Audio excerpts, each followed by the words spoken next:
एक राष्ट्र का निर्माण, ट्राइब से सुपर पावर तक। America, land of opportunity, home of the brave, a place where dreams are made and futures are forged. इस देश का इतिहास बहुत ही समृद्ध और जटिल रहा है। हर पन्ना एक नई कहानी कहता है, हर मोड़ पर एक नया अध्याय खुलता है। ये कहानी है जीत और संघर्ष की, नवाचार और दृढ़ता की। यह उन लोगों की कहानी है जिन्होंने अपने सपनों को साकार करने के लिए हर बाधा को पार किया। अपनी साधारण शुरुआत से लेकर विश्व में अग्रणी स्थान तक अमेरिका का सफर वाकई काबिले तारीफ है। यह एक यात्रा है जो कभी नहीं रुकती, हमेशा आगे बढ़ती रहती है। हम शुरुआत करते हैं पहले अमेरिकन से, जो नेटिव ट्राइब्स सदियों से इस धरती पर रहते थे। उनकी कहानियां और परंपराएं आज भी जीवित हैं। वो प्रकृति के साथ सामंजस्य बिठाकर रहते थे और अपनी अलग संस्कृति और परंपराओं को विकसित करते थे। उनकी जीवन शैली में एक गहरा सम्मान और समझ थी। फिर आए यूरोपियंस, जो नई खोज और नई शुरुआत के वादे से प्रेरित थे। वे अपने साथ नई तकनीकें और विचार लाए। इन उपनिवेशवादियों के आगमन से संघर्ष शुरू हुआ और अंततः एक राष्ट्र का जन्म हुआ।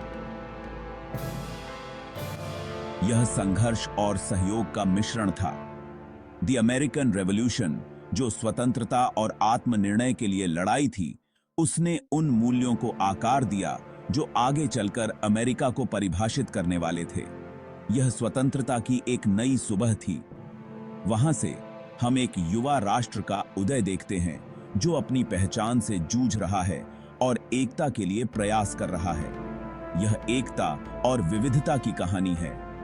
औद्योगिक क्रांति, विश्व युद्ध और सामाजिक आंदोलनों के माध्यम से अमेरिका लगातार विकसित होता रहा है।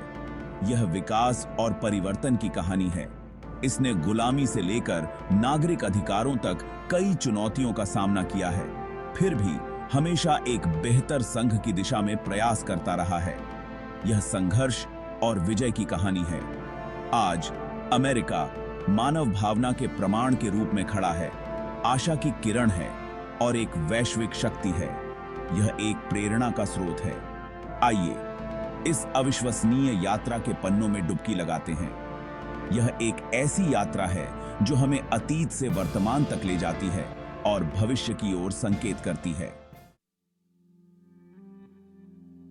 प्राचीन जड़ें, द फर्स्ट अमेरिकन्स। यूरोपियन जहाजों के इन तटों पर पहुंचने से बहुत पहले नॉर्थ अमेरिका जीवन से भरपूर था। यहाँ की भूमि विविधता और समृद्धि से भरी हुई थी। नेटिव अमेरिकन ट्राइब्स पूरी भूमि पर फैल गए। हर एक की अपनी अनोखी संस्कृति, भाषा और परंपराएं थीं। वे अपने अपने क्षेत्रों में अपनी पहचान बनाए रखते थे। ये पहले अमेरिकन्स थे जो हजारों सालों से प्रकृति के साथ तालमेल बिठाकर रह रहे थे। उनकी जीवन शैली प्रकृति के साथ गहरे तालमेल में थी। ईस्टर्न वुडलैंड से लेकर ग्रेट प्लेन्स तक हर क्षेत्र में उनकी उपस्थिति थी। चेरोकी, नावाजो और सू जैसी जनजातियों ने विकसित समाजों का विकास किया। उनके समाज जटिल और संगठित थे। उन्होंने घर बनाए, फसलों की खेती की और शिकार और मछली पकड़ने की तकनीकों में महारत हासिल की। उनकी कृषि और शिकार की विधियां उन्नत थीं। उनका जीवन प्राकृतिक दुनिया के साथ गहराई से जुड़ा हुआ था और उनका विश्वास पृथ्वी के प्रति गहरे सम्मान को दर्शाता था। उनकी आध्यात्मिकता प्रकृति के साथ उनके संबंध को दर्शाती थी। ये शुरुआती निवासी कुशल कारीगर थे जो सुंदर मिट्टी के बर्तन, जटिल मनके और प्रभावशाली टोटेम पोल बनाते थे। उनकी कला और शिल्प कौशल अद्वितीय थे। उनकी कहानियां, किंवदंतियां और आध्यात्मिक मान्यताओं को पीढ़ी दर पीढ़ी आगे बढ़ाया जाता था और उनकी समृद्ध सांस्कृतिक विरासत को मौखिक रूप से संरक्षित किया जाता था। ये कहानियां उनके इतिहास और परंपराओं को जीवित रखती थीं। उन्होंने बहुत लंबी दूरियों की यात्रा की, पड़ोसी जनजातियों के साथ व्यापार किया और ऐसे समारोह आयोजित किए जिनमें जीवन चक्र का जश्न मनाया जाता था। उनके व्यापार मार्ग विस्तृत और प्रभावशाली थे। यूरोपियंस के आगमन ने उनके इतिहास के मार्ग को हमेशा के लिए बदल दिया। लेकिन इन पहले अमेरिकन्स की विरासत अमेरिकन कहानी का एक अभिन्न अंग बनी हुई है। उनका इतिहास और योगदान आज भी महत्वपूर्ण है। उनका धैर्य, ज्ञान और भूमि से गहरा संबंध हमें प्राकृतिक दुनिया के साथ संतुलन में रहने के बारे में बहुमूल्य सबक सिखाता है और प्रेरित करता रहता है। उनकी विरासत आज भी हमें प्रेरित करती है। समुद्र के पार, एक्सप्लोरर्स एंड कॉलोनीज। 15वीं शताब्दी ने अन्वेषण के एक नए युग की शुरुआत की, जब यूरोपीय शक्तियों ने अज्ञात क्षेत्रों की खोज के लिए अपने जहाजों को समुद्र में उतारा। यूरोपियन ताकतें नए व्यापार मार्गों और धन की तलाश में अटलांटिक के पार समुद्री यात्रा पर निकल पड़ी। इन यात्राओं ने न केवल व्यापार को बढ़ावा दिया, बल्कि सांस्कृतिक आदान प्रदान को भी प्रेरित किया। क्रिस्टोफर कोलंबस, जो स्पेन द्वारा वित्त पोषित एक इतालवी खोजकर्ता था, 1492 में अमेरिका पहुंचा। उसकी यात्रा ने एक नए युग की शुरुआत की। इस घटना ने यात्राओं और अभियानों की एक लहर पैदा कर दी, जिसने इतिहास के पाठ्यक्रम को हमेशा के लिए बदल दिया। अनगिनत अन्वेषक नई दुनिया की ओर आकर्षित हुए। धार्मिक स्वतंत्रता से लेकर आर्थिक अवसर तक कई उद्देश्यों से प्रेरित होकर यूरोपियंस ने नई दुनिया में बस्तियां स्थापित करना शुरू कर दिया। ये बस्तियां उनके सपनों और आकांक्षाओं का प्रतीक बन गईं। खासतौर पर इंग्लिश ने नॉर्थ अमेरिका के पूर्वी तट पर कई उपनिवेश स्थापित किए। ये उपनिवेश उनके विस्तारवादी दृष्टिकोण का हिस्सा थे। जेम्स टाउन, वर्जीनिया, जो 1607 में स्थापित हुआ, पहला स्थायी इंग्लिश पोसेलेनिया बना। यह उपनिवेशवाद के इतिहास में एक महत्वपूर्ण मील का पत्थर था। इन शुरुआती उपनिवेशों में जीवन कठोर और चुनौतीपूर्ण था। उन्हें कई कठिनाइयों का सामना करना पड़ा। उपनिवेशवादियों को बीमारी, भूखमरी और नेटिव अमेरिकन जनजातियों के साथ संघर्ष का सामना करना पड़ा। ये संघर्ष उनके अस्तित्व के लिए एक बड़ी चुनौती थे। हालांकि बेहतर जीवन के अपने सपनों और यूरोप में उन्हें नकारे गए अवसरों से प्रेरित होकर उन्होंने दृढ़ता बरती। उनकी मेहनत और संकल्प ने उन्हें आगे बढ़ने में मदद की। समय के साथ 13 अलग-अलग उपनिवेश सामने आए, जिनमें से प्रत्येक का अपना अनूठा चरित्र और आर्थिक गतिविधि थी। ये उपनिवेश विविधता और एकता का प्रतीक थे। हालांकि ये उपनिवेश भौगोलिक रूप से अलग-अलग थे, लेकिन अपनी आम भाषा, इंग्लिश विरासत और पहचान की बढ़ती भावना से एकजुट थे। यह एकता उनके भविष्य के लिए महत्वपूर्ण थी। शुरुआती बसने वालों के साहस और दृढ़ संकल्प द्वारा रखी गई इस नींव ने अंततः एक नए राष्ट्र के जन्म का मार्ग प्रशस्त किया। उनका योगदान अमूल्य था। बी सेक्शन 4, आजादी की लड़ाई, रेवोल्यूशन एंड इंडिपेंडेंस। जैसे जैसे 18वीं शताब्दी आगे बढ़ी, ग्रेट ब्रिटेन और उसके अमेरिकन उपनिवेशों के बीच तनाव बढ़ता गया।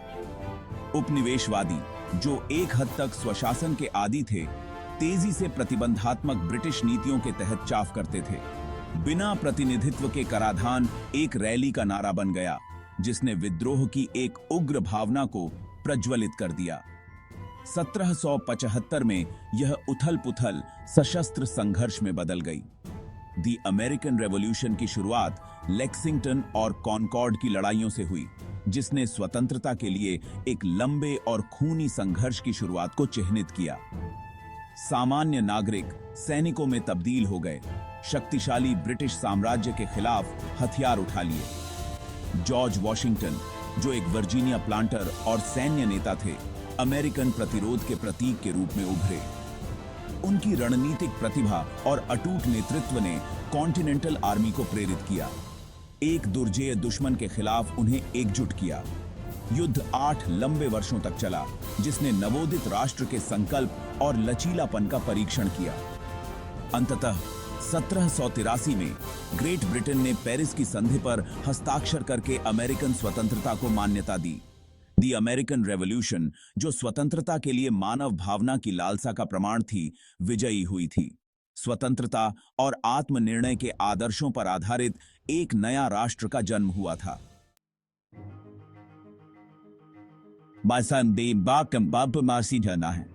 सेक्शन 5, एक नया राष्ट्र। द कॉन्स्टिट्यूशन एंड डेमोक्रेसी स्वतंत्रता हासिल करने के साथ नए बने यूनाइटेड स्टेट्स को खुद को नियंत्रित करने के कठिन काम का सामना करना पड़ा। द आर्टिकल्स ऑफ कन्फेडरेशन, जो शुरुआती ढांचा था, अपर्याप्त साबित हुआ, जिससे अस्थिरता और अलगाव पैदा हुआ। एक मजबूत केंद्र सरकार की आवश्यकता को समझते हुए फाउंडिंग फादर्स ने 1787 का कॉन्स्टिट्यूशनल कन्वेंशन बुलाई। प्रतिभाशाली दिमागों की इस सभा में व्यक्तिगत स्वतंत्रता को राष्ट्रीय एकता के साथ संतुलित करने का प्रयास करते हुए जमकर बहस हुई। इसका परिणाम यूनाइटेड स्टेट्स कॉन्स्टिट्यूशन था, एक ऐसा दस्तावेज जो सदियों से लोकतंत्र और कानून के शासन के प्रतीक के रूप में कायम है। इसने सरकार की एक प्रणाली स्थापित की जिसमें 3 शाखाएं थीं, कार्यकारी, विधायी और न्यायिक, जिनमें से प्रत्येक की अपनी शक्तियां और जिम्मेदारियां थीं। संविधान ने बुनियादी अधिकारों को सुनिश्चित किया, जैसे बोलने की स्वतंत्रता, धर्म और प्रेस। इसने अत्याचार को रोकने और यह सुनिश्चित करने के लिए कि सत्ता लोगों के हाथों में रहे, नियंत्रण और संतुलन की एक प्रणाली स्थापित की। हालांकि दस्तावेज खामियों के बिना नहीं था। गुलामी, एक विवादास्पद मुद्दा, युवा राष्ट्र पर एक काला साया डालता रहा।